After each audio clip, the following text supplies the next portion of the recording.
Tiger, सवाल तो आपने सुन ही लिया कि बीजेपी में जाओ टाइगर, अभी भी लोग कम से कम बात करते हैं। बहुत से लोग सोचते होंगे टाइगर मेरे बारे में, आपके बारे में, कि हमें कांग्रेस से पैसा मिलता है, हम कांग्रेस के रिपोर्टर हैं। हकीकत ही कांग्रेस में कोई बात नहीं करता। मैं ये कह रहा हूं, नमस्कार का जवाब नहीं देता। उनको लगता है कि कर्नाटक हिमाचल जीतने के बाद कांग्रेस को लगता है कि they are bound to get the power in 2024। अरे मैं ये कह रहा था आपको कि तेलंगाना, मध्य प्रदेश और छत्तीसगढ़ यदि इनके पास आ जाते, तीनों राज्य जी जी, अगर ये चारों राज्य आते तो क्या होता? तो ये कांग्रेस के मुख्यालय पे सामने से गुजरने पे भी गाली देते। क्या बिना पूछे कैसे गुजरे? मतलब ये औकात है। मतलब ये जब इनका कुछ कहीं राज्य में नहीं थे तब ये बात करने को मतलब ये नहीं है।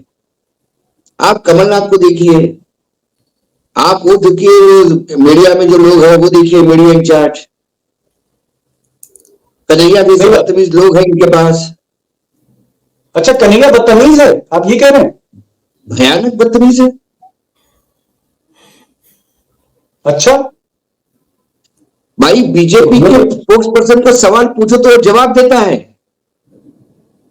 कन्हैया को सवाल पूछने पे वो बीजेपी का एजेंट बोलता है, उसने मुझे बोला है और किसी को नहीं। ये फर्स्ट हैंड एक्सपीरियंस बता रहा हूं आपको। जी, वो जो ये तो पर्सनल बातें, हमें अपनी पर्सनल बातें नहीं करनी है। हम तो नहीं पर्सनल मैं एक बता रहा हूँ, मुझे बता रहे थे भाई, एक चैनल के प्रोग्राम में बात हुई है, वायरल है वो प्रोग्राम। मतलब इन्हें तमीज नहीं है लोगों से बात करने की। इन्हें लगता है कि हमको बीजेपी का अल्टरनेट हम ही है, लोग जाएंगे कहां? आज मैं बार बार कह रहा हूं आपको कि मध्य प्रदेश में जो इश्यूज हम उठा रहे थे उनमें से कौन सा इश्यू ऐसा जो गलत था? क्या बेरोजगारी इश्यू नहीं था? क्या पेपर लीक इश्यू नहीं था? क्या भ्रष्टाचार इश्यू नहीं था? ये सारी कमियां होते हुए भी वो सरकार रिपीट होती। इसके मायने वहां के लोग ये सोचते हैं मध्य प्रदेश के कि भाई ये कितनी भी बुरी हो लेकिन कांग्रेस से बुरी नहीं हो सकती। जी, 1.5 साल के लिए सरकार थी कमलनाथ की, क्या इंपैक्ट है उसमें? जी, जीतू पटवारी, राहुल गांधी ने बड़े नेता बना दिया उनको, 10,000 वोट से हार रहे हैं। जी, आपको लगता है कि कई लोगों की सियासत का ये आखिरी अध्याय था? जैसे वसुंधरा जी, मुझे लगता है अब तो मुश्किल ही है क्योंकि 120 पे बीजेपी पहुंच गई है, तो मोदी ने दिखा दिया है बिना वसुंधरा के। अब मैं आता हूं मध्य प्रदेश में कमलनाथ, मुझे मुश्किल लगता है। मुझे लगता है वो उनका आखिरी इलेक्शन था कमलनाथ का ये। मुझे लगता है वसुंधरा जी को अब राजनीतिक संन्यास ले लेना चाहिए जी, क्योंकि अब बहुत ज्यादा अपमानित होगी। वहां पे इतना मैसिव मैंडेट मिला है बीजेपी को राजस्थान में कि उनको वसुंधरा जी की जरूरत नहीं है। छत्तीसगढ़ में बघेल को क्या करना चाहिए? सर बघेल को तो जेल जाना चाहिए अभी। अभी जेल नहीं भेजेगी, अब काम हो गया ईडी का। नहीं, मैं पहले से ही बोलता आ रहा था दीपक जी, कई बार आपके शो पे भी मैंने कहा कि देश में सबसे भ्रष्ट कोई राज्य होगा तो छत्तीसगढ़ है। जी, लेकिन जहां संगठन मृतप्राय है उस संगठन में जान फूंक के फिर से उसको सत्ता में लाना, ये बीजेपी के चुनाव लड़ने की क्षमता की सराहना करनी होगी। उसकी विचारधारा अलग हो, वो उससे भी भ्रष्ट पार्टी हो सकती है क्योंकि जो 15 साल में रमन सिंह ने जितना पैसा मतलब जितना भ्रष्टाचार किया उतना तो 5 साल में बघेल जी ने किया। बीजेपी भ्रष्ट पार्टी है, इसमें कोई दो राय नहीं। बहुत भ्रष्टाचार है वहां पर, अडानी ये सब करप्शन के फेस। लेकिन एक चीज है, लेकिन आपको मेहनत तो करनी पड़ेगी ना भाई। दूसरी बात है कि इन्होंने सिंहदेव के लोगों ने इनके लोगों को हरवाने का प्रयास किया, उनके लोगों ने सिंहदेव के लोगों को हरवाने का प्रयास किया जी, ताकि इनके लोग ज्यादा आ गए तो ये दावे नहीं करे। गांव बसता नहीं है, भीख मांगने वाले आ जाते हैं। चुनाव दिग्विजय सिंह ने भी और कहीं खेलना कर दिया, ये लड़ाई और स्ट्रेटेजी चलती है। दिग्विजय सिंह ने भी कहीं खेलना कर दिया, मुझे तो ऐसा लगता है। दिग्विजय ने भी किया होगा, कई टिकट बिके, बताए ना। इस बार राहुल गांधी ने तो जिन जिन के टिकट प्रपोज किए उनको पूछ लेना चाहिए कि तुमने इनको जिताऊ बताया था, ये कैसे हार गए।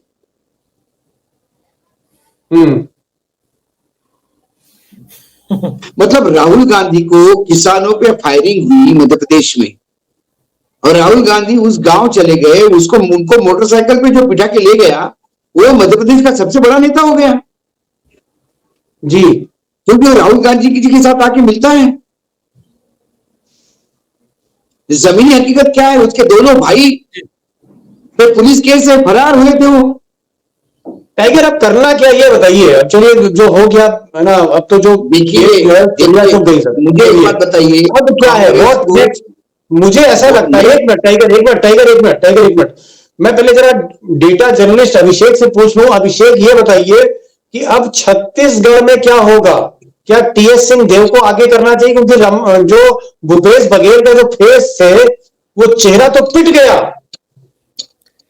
देखिए टाइगर मैं आपके पास आ रहा हूं, आप जाइएगा नहीं।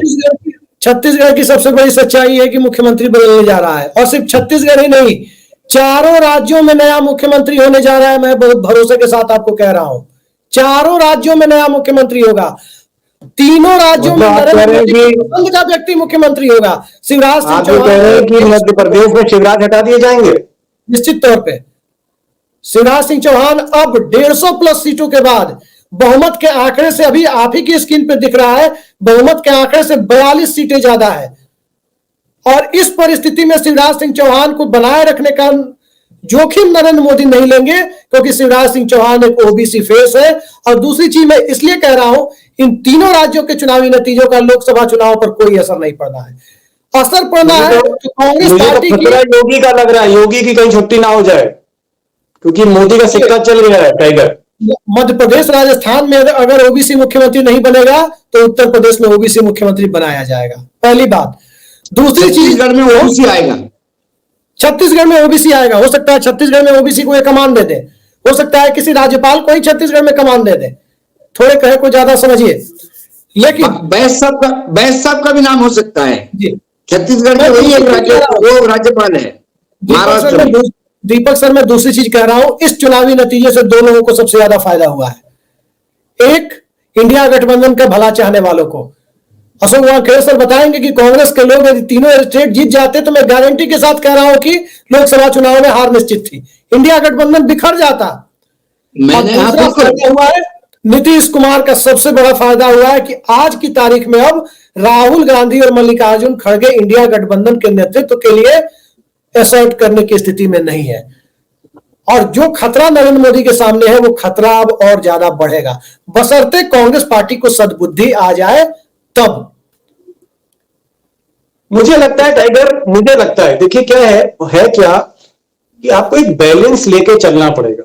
हम ये ना सोचें कि भाई ये जो 80% हिंदू है, जरा इसके बारे में सोचना पड़ेगा। मोदी की गलती क्या है, मोदी सिर्फ 80% ही सोचते हैं, वो 20% नहीं सोचते। और कांग्रेस क्या है, फिर वो एकदम से 20% सोच लेती है, 80% भूल जाती है, उसको छोड़ देती है। एक बैलेंस अप्रोच चाहिए, एक गंगा जमुनी तहजीब, कि हमें मुसलमानों को भी लेके चलना है, उनके सेंटिमेंट्स को भी लेके चलना है, मुस्लिम्स के, और हमें जो हिंदू हैं उनके सेंटिमेंट्स को भी लेके चलना है। दीपक सर, एक लाइन हम करना चाहते हैं, सिर्फ एक लाइन।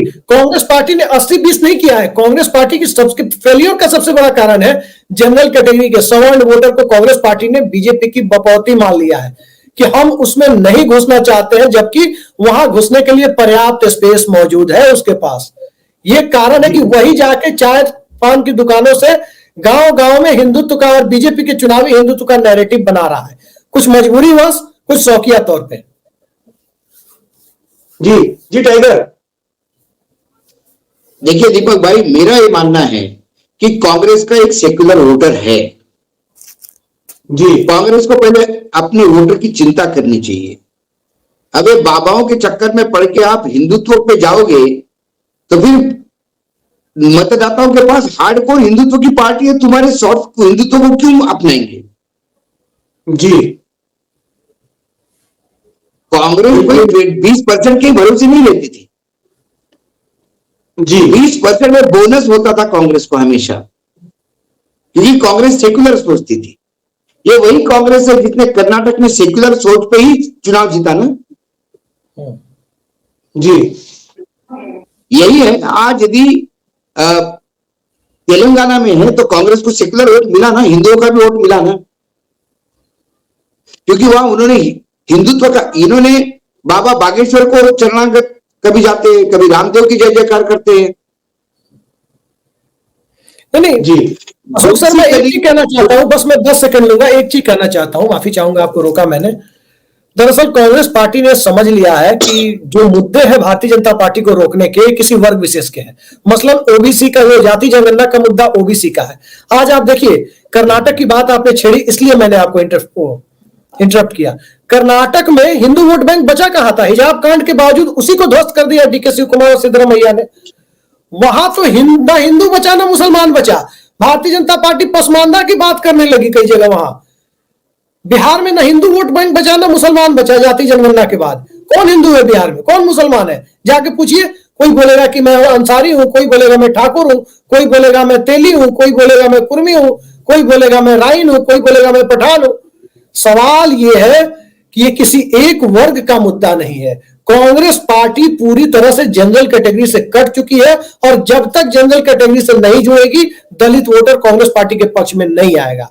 दलित वोटर पूरी तरह से डोमिनेंट ओबीसी कम्युनिटी के साथ, वो कभी अखिलेश यादव और तेजस्वी यादव के साथ क्लब करते हुए खुद को नहीं देख सकता। वो नीतीश कुमार के साथ क्लब हो जाएगा जो नॉन डोमिनेंट कम्युनिटी से आते हैं। वो योगी आदित्यनाथ के साथ भी क्लब हो जाएगा, क्योंकि वहां उनको उस स्तर की परिस्थितियां नहीं झेलनी पड़ती है।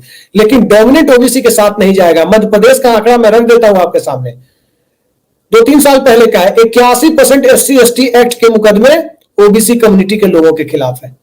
तो इस सोशल इंजीनियरिंग को समझ नहीं रही है। यूनिवर्सिटी कॉलेज में हम आप सभी पढ़े हैं, 3 साल सीनियर 8वें सेमेस्टर वाला रैगिंग नहीं कराता है, फाइनल ईयर वाला रैगिंग नहीं कराता है। जो 1 साल सीनियर होता है रैगिंग। मैं असली सवाल कर रहा हूं अभिषेक भाई, असली सवाल कि जो सोशल स्टेटस में ऊपर है वही सबसे ज्यादा एक्सप्लॉइट करता है किसी को, और इसको बीजेपी टाइगर खुलकर बात हो, दूध का दूध पानी का पानी हो, है ना। अब जो हुआ सो हुआ, तो आपको पता ही है। मैं आपसे सवाल पूछ रहा था कि एक तरफ गुजरात लॉबी है, हम पहले प्रायोरिटी तय करें कि हमें हिंदुत्व से लड़ना है, हमको जो है वो सेकुलर गंगा जमुना तहजीब लानी है, या हमको मोदी और शाह की छुट्टी करनी है। भाई आपको प्रायोरिटी करनी पड़ेगी ना आपको।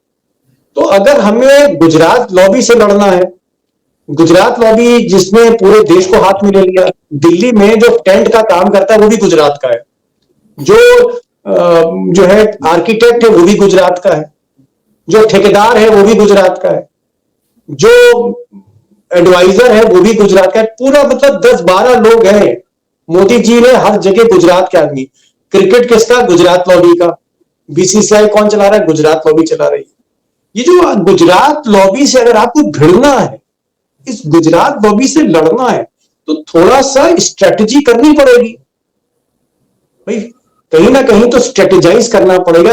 अब आप चाह रहे हैं कि हम आरएसएस को भी खत्म कर दें, हम जो है वो हिंदुत्व पॉलिटिक्स को भी खत्म कर दें, हम इस लैब को भी खत्म कर दें, हम साला जो है इसके भी कपड़े उतार दें, और हम मोदी को भी हटा दें। ये नहीं होता।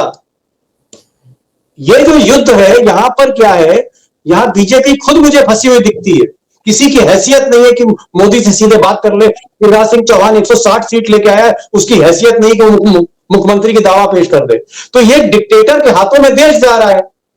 वो हिंदुत्व पॉलिटिक्स खेल रहा है, कहीं पर वो ईडी का इस्तेमाल कर रहा है, कहीं कुछ कर रहा है। एक फुटेज आई है, मैं बस इतना बता दूं आपको। शिवराज सिंह चौहान अपने आवास पर ज्योतिरादित्य सिंधिया और नरेंद्र सिंह तोमर के साथ बैठकर मतगणना के रुझान देख रहे हैं। नहीं, जो कर रहे हैं, मैं कह रहा हूं कि भाई ये जो डिक्टेटरशिप है, अगर देश को कबूल है कि हमें डिक्टेटर चाहिए, चलो ठीक है, तो ठीक है।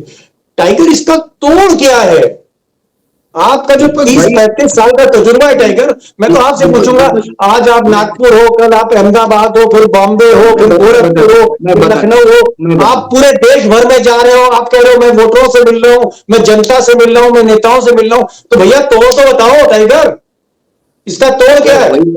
वही पहले 2 महीने बचे। तोड़ बताने के पहले आपको यह समझना होगा कि ये चीज है क्या। हाँ, आपने तो बड़ा इजीली बोल दिया कि गुजराती इधर बैठा है, गुजराती इधर बैठा है।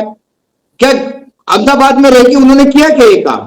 वो दिल्ली आए, उन्होंने पहले चुनाव जीते, सत्ता अपने हाथ में ली, और जब सत्ता अपने हाथ में ली तो तमाम लोगों को अपने दरबार में मुजरे करवाए। तो सबसे पहले आपको सत्ता को छेद करना होगा। आपने हिमाचल लिया, आपने कर्नाटक लिया, दिल्ली म्युनिसिपल कॉर्पोरेशन में छेद हुआ, आपने तेलंगाना लिया। जो दक्षिण भारत में आप कर रहे हो, उत्तर भारत में क्यों नहीं कर पा रहे, इसके बारे में सोचना होगा। जी, क्या कर्नाटक में डीके शिव कुमार आए तो एक नई ऊर्जा आई? बिल्कुल। क्या तेलंगाना में नए प्रदेशाध्यक्ष दिए तो वो ऊर्जा आई? कब तक आप कमलनाथ, कब तक आप अशोक गहलोत, कब तक वही सचिन पायलट, कब तक आप सुरजेवाला, कब तक आप इनके भरोसे रहोगे? मतलब टाइगर आपका ये कहना है कि राहुल गांधी ने जो बंदूक चलाई मध्य प्रदेश में, उसमें जो कारतूस था, दगा कारतूस डाल दिया। आपको लाइव कार्ट्रिज डालनी चाहिए थी। कर्नाटक में जैसे आपने एक जिंदा कारतूस डाला डीके शिव कुमार का, तो दगा ना फायर किया ना उसमें। यहाँ तो बंदूक के अंदर दगे कारतूस रखे हुए थे मध्य प्रदेश में, चलते कैसे? एग्जैक्ट। अब आप मुझे बताइए, जातीय जनगणना की बात राहुल गांधी छोड़ के किसने की मध्य प्रदेश में? हाँ, नहीं की। क्या कमलनाथ ने की? क्या दिग्विजय ने की? जातीय जनगणना यदि आपको कार्ड खेलना है जिससे बीजेपी अनकंफर्टेबल हो सकती थी, तो राहुल के भरोसे छोड़ दिया आपने। टाइगर ये कि दोनों अपने बेटों को बढ़ा रहे हैं। दिग्विजय अपने बेटे को बढ़ा रहा है और कमलनाथ अपने बेटे को। बेटावाद है। नहीं, फिर यहाँ पे आपको गुजरातियों से लड़ना है तो आपको वो स्ट्रेटेजी करनी पड़ेगी। अमित शाह ने अपने बेटे को बीसीसीआई का चेयरमैन नहीं बनाया, पहले उन्होंने दिल्ली में सत्ता स्थापित की। सत्ता कब्जा करो फिर बेटे को आगे बढ़ाओ। जी, ये बेटे को आगे बढ़ाने के, बेटे की सत्ता के लिए यदि जुगाड़ करोगे तो जो हाथ में वो भी जाएगा। और वही हुआ, जो थाली तुम्हारे सामने थी, जो बिल्कुल पका पकाया माल था, वो आप नहीं बचा पाए। मध्य प्रदेश में कौन कहता था नहीं आ रहा है करके? आज बीजेपी का कोई भी नेता 120 से आगे जा नहीं रहा था कि बोले हम 120 लाएंगे। 150, 160 किसी ने नहीं सोचा था। इसका मतलब लोगों ने दिया है मतदान। लोगों ने क्यों मतदान दिया? क्योंकि लोगों को लगा कि ये कितने भी बुरे हो, कांग्रेस से अच्छे ही है। यस, ये कंपेरेटिव सापनाथ और नागनाथ के बीच में उन्होंने सापनाथ को चुना है। तो ये जो कांग्रेस नागनाथ बनी हुई है, इसको अपना चेहरा बदलना होगा। वहां पे ये जीतू पटवारी टाइप से जो पैराट्रूपर है, दिग्विजय सिंह, ये इनको अब घर भेजना होगा। कितने दिन मुझे बताइए, कांग्रेस बीजेपी में कितना परिवर्तन हुआ? जब हम दिल्ली आए थे तब बीजेपी के जो नेता थे उनमें से एक दिखता नहीं, चेहरा नहीं दिखता मुझे। जी, 10 साल पहले जो नेता बीजेपी में एक्टिव थे वो कहीं नहीं दिखते मुझे। नए लोग आ गए, नए लोग सत्ता संभाल रहे हैं, नए लोग, जैसा अभी बताया अभिषेक जी ने, तीनों जगह बीजेपी की जहां सरकार बन रही है, तीनों जगह नए मुख्यमंत्री होंगे और सरप्राइजिंग होंगे, क्योंकि वो एक्सपेरिमेंट करते हैं। आपके यहां पिछली बार आपको 60 सीटें मिली थी छत्तीसगढ़ में, एब्सोल्यूट मेजोरिटी, लेकिन 1.5 महीने तक मुख्यमंत्री तय नहीं हो पा रहा था। ये तो पकड़ है आपकी पार्टी में। ये तो आपके कहने में पार्टी है, फिर आप सेनापति कैसे हो गए जब पार्टी आपके पास नहीं? तो बिल्कुल, आपको कर्नाटक में सत्ता थी, कर्नाटक में कौन मुख्यमंत्री होगा इसके लिए 15 दिन तक मंत्रणा चली। क्यों भाई? अब आप देखिए इन 3 राज्यों में मुख्यमंत्री कैसे अपॉइंटमेंट होते, धन धन धन।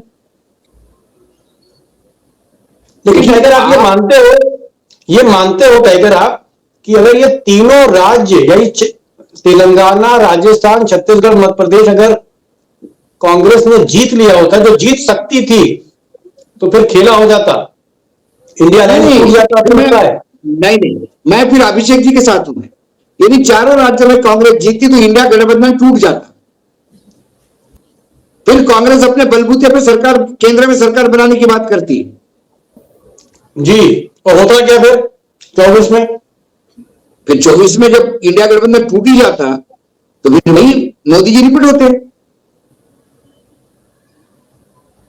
अब आपको क्या लग रहा है टाइगर, ईमानदारी से, आपको क्या लग रहा है? ईमानदारी से अब कांग्रेस ने हम्म, कांग्रेस ने अपना बार्गेनिंग पावर खो दिया है।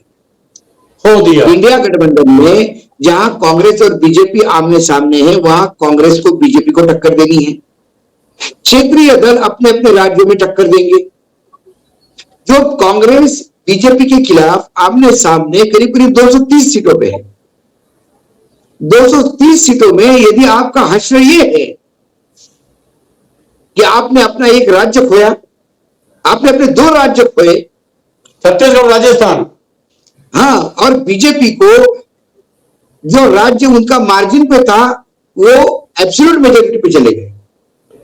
यदि ये परफॉर्मेंस है आपका, तो आप इंडिया गठबंधन में लीड करने लायक औकात कहां बची आपकी? डॉक्टर साहब, आइडियोलॉजी, अगर आप विचारधारा की लड़ाई लड़ रहे हो तो 50 साल चाहिए, एक उम्र चाहिए विचारधारा से लड़ने के लिए। 6 महीने में विचारधारा से कैसे लड़ोगे भाई? तो तिगड़म से आप जीत सकते हैं। और तिगड़म से मेरा मतलब फ्रॉड नहीं है, तिगड़म से मतलब है चुनावी तिगड़म करके सीटें देना, इसको आगे करना, स्लोगन है और तमाम चीजें, थोड़ा मेहनत करना, वो तिगड़म जो हमेशा अपनाते हैं। तो मुझे लगता है कि कहीं ना कहीं एक फंडामेंटल प्रॉब्लम है। और अभी तक बार बार के जो चुनाव हो रहे हैं पिछले 8-9 सालों में, जब भी उत्तर भारत में चुनाव होता है कांग्रेस का सुपड़ा साफ हो जाता है। जैसे उत्तर प्रदेश देखिए आप, भाई उत्तर प्रदेश कांग्रेस की पार्टी है। आप नेहरू कहां के थे? इलाहाबाद के थे, प्रयागराज के थे। इंदिरा गांधी कहां की थी? रायबरेली से लड़ती थी। राजीव गांधी कहां से लड़ते थे? अमेठी से लड़ते थे। सोनिया गांधी कहां से लड़ रही? तो जो पार्टी उत्तर प्रदेश में जिसकी जड़ें गहरी हो, उसके पास 403 के हाउस में एक सिर्फ विधायक, सोचिए आप। तो उत्तर प्रदेश में आप फेल हैं, उत्तराखंड आपकी थाती रही है, आपकी जमीन रही है, आप वहां फेल हैं। हिमाचल चलिए जीत गए क्योंकि मुख्यमंत्री बेकार था बीजेपी का, स्टूडेंट वहां एजुटेशन कर रहे थे, ओपीएस का मुद्दा था। तो मेरा कहने का मतलब है, मुझे ऐसा लगता है डॉक्टर साहब कि कांग्रेस अभी भी मोदी और शाह, गुजरात लॉबी की जो जड़ है, गुजरात लॉबी का इलाज कैसे किया जाए उस मर्ज को नहीं पकड़ पाई। और आज का चुनाव यही बता रहा है कि आपको पता ही नहीं है, आपको लक्षण भी नहीं दिख रहे हैं। आप बस एक ढर्रे की राजनीति कर रहे हो, एक तरह से बल्ला चला रहे हो। साउथ के विकेट पे आप रन बना लेते हो, जैसे ही नॉर्थ पे खेलते हो आप फेल हो जाते हो, आप आउट हो जाते हो। डॉक्टर साहब आपकी राय? नहीं, निश्चित रूप से थिंक टैंक की बहुत कमी है कांग्रेस पार्टी में, और जो जमीनी हकीकत जानता, सब हवा हवाई है। वहां पे प्रेजेंटेशन होगा और कुछ डायलॉग होंगे, इसके अलावा और कुछ नहीं है कांग्रेस पार्टी के पास। वो नहीं समझ पा रहे हैं कि राजनीति किधर जा रही है और मोदी ने असली खेल कहां पे किया है। अब राजस्थान और मध्य प्रदेश का ही आप उदाहरण लिए, 7 सांसद उन्होंने उतार दिए, और सबके भीतर महत्वाकांक्षाएं वो थी कि वो चीफ मिनिस्टर होंगे, और आपस में जो कंपटीशन था, लेकिन कहीं कोई इस तरह की बात नहीं थी कि एक दूसरे को हरा रहे हो। आपने भी हर प्रदेश में 2-2 लीडर खड़े किए, लेकिन सच्चाई यह है कि एक लीडर दूसरे की टांग खींच रहा है। सचिन पायलट अगर गुर्जर बेल्ट में नहीं जा रहे हैं रैली करने के लिए, तो क्यों नहीं जा रहे हैं ये नहीं समझ में आया क्या? सारा कुछ आपने अशोक गहलोत के हाथ में छोड़ दिया, और अशोक गहलोत की योजनाएं नो डाउट बहुत अच्छी थी, लेकिन वहां पे एक रवायत भी है। तो उस रवायत को अगर ध्यान में रखा जाता और सचिन पायलट को भी तवज्जो दी जाती, आप 4 लीडर और पैदा कर देते। समस्या यहां है कि आप लीडर नहीं पैदा करना चाहते। कमलनाथ कब से पड़े हुए हैं वहां मध्य प्रदेश में, वही चीफ मिनिस्टर होंगे। और कांग्रेस में एक सबसे बड़ी समस्या है कि जो पुराना लीडर है, अगर आप उसको हटाते हैं तो वो बगावत पे उतर आता है। वो तो कहिए बीजेपी के साथ जाकर मिल जाए, लेकिन आप बीजेपी के लीडर को ऐसा नहीं देखेंगे कि वो कांग्रेस के साथ आकर के मिल जाए। वो पहले नहीं आ सकता, सत्ता में भले ही आ जाए लेकिन पहले नहीं आ सकता है। तो आप सेकंड लीडरशिप नहीं पैदा कर रहे हैं, और न ही जमीन की हकीकत आपको पता है, फिर आप चुनाव हवा में नहीं लड़ सकते। चलिए डॉक्टर साहब, अब आज हम लोग काफी चिंतन मनन सब कुछ किया गया और कहाँ डायरेक्शन है। खैर हम लोग तो कमेंटेटर हैं, मैदान में खेल तो बल्ला तो राहुल गांधी का पकड़ना है, गेंद मोदी जी को फेंकनी है। फिर कभी राहुल गांधी को गेंद फेंकनी है, मोदी जी को बल्ला पकड़ना है, तो फिर खिलाड़ी तो वही लोग हैं, उन्हीं को तय करना है कि कहाँ किसकी रणनीति गलत हुई। लेकिन हम लोगों का काम है कि जो डायरेक्शन हम देख रहे हैं, जो दिशा देख रहे हैं, हमें ऐसा लगता है कि उत्तर भारत में कांग्रेस अभी भी मोदी और शाह की राजनीति की काट नहीं ढूंढ पा रही है। उसको दक्षिण में जरूर लाभ मिल रहा है और खासकर दक्षिण में लगातार जीत हो रही है।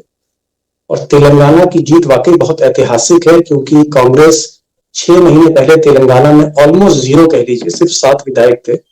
7 विधायक से 60 विधायक मेजॉरिटी में आना एक बहुत बड़ी उपलब्धि है।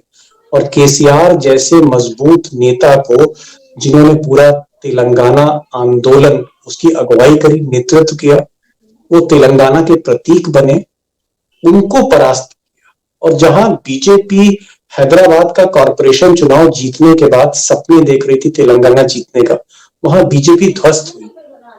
लेकिन छत्तीसगढ़ में जिस तरह से भूपेश बघेल बहुत अच्छी पारी खेल रहे थे, वो हारे। हो सकता है ईडी में फंस गए हो। सचिन पायलट और अशोक गहलोत का झगड़ा कांग्रेस नहीं सुलझा पाई और उसका हमें नतीजा दिखा, क्योंकि कांग्रेस जब भी हारती है तो 30-40 सीटें ही मिलती हैं। तो बहुत अच्छा लड़े हैं, मैं कहूंगा अभी भी 72 सीटें मुझे दिख रही हैं, 72 सीटों पे गहलोत आगे हैं। तो एक संभावना बनी कि हाँ भाई, राजस्थान का चमन उजड़ा नहीं है, रेगिस्तान पूरा नहीं हुआ है।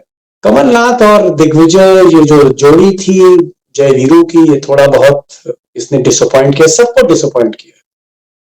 हालांकि आपने सबसे पहले बताया था कि मध्य प्रदेश हाथ से निकल रहा है।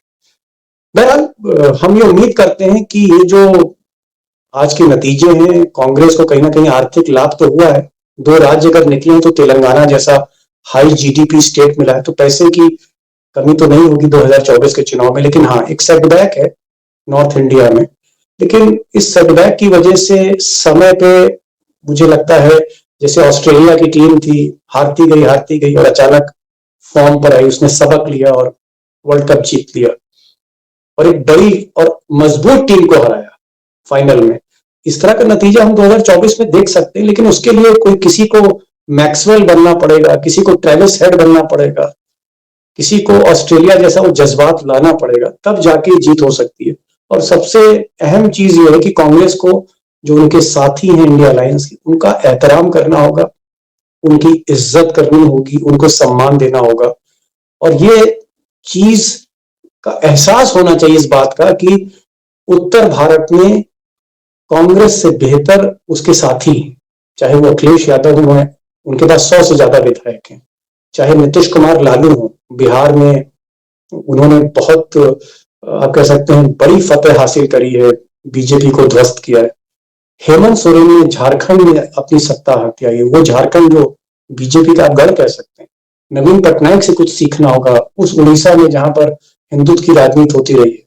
ममता बनर्जी, जिसने अपना किला जारी नहीं दिया, इन लोगों से सबक लेना होगा। उद्धव ठाकरे से सबक लेना होगा, जो हिंदुत्व की राजनीति करते हैं और आज वो कहीं ना कहीं महाविकास अघाड़ी को आगे लेके चल रहे हैं। जब से उनकी अलायंस टूटी है, पार्टी टूटी है, सब कुछ टूट गया। कुर्सी से उतरने के बाद जिस तरह का कमबैक उद्धव ठाकरे ने किया है, वो देखने लायक, काबिल तारीफ है वो। और जितने भी चुनाव हुए हैं जब से शिवसेना टूटी है, वो उद्धव ठाकरे की झोली में गए, बीजेपी पूरी तरह हारती है। इन सब से सबक लेना होगा। और जो दगे हुए कारतूस, इनको बंदूक में नहीं डालना है। अगर बंदूक में आप दगे हुए कारतूस डालेंगे तो निशाने पे गोली कभी लगेगी नहीं। जिंदा कारतूस डालिए। आपके पास डीके शिव कुमार हैं, आपके पास और भी कई बड़े नेता हैं जो अच्छे नेता हैं कांग्रेस में, उनको आगे करिए और अलायंस को साथ लेके चलिए।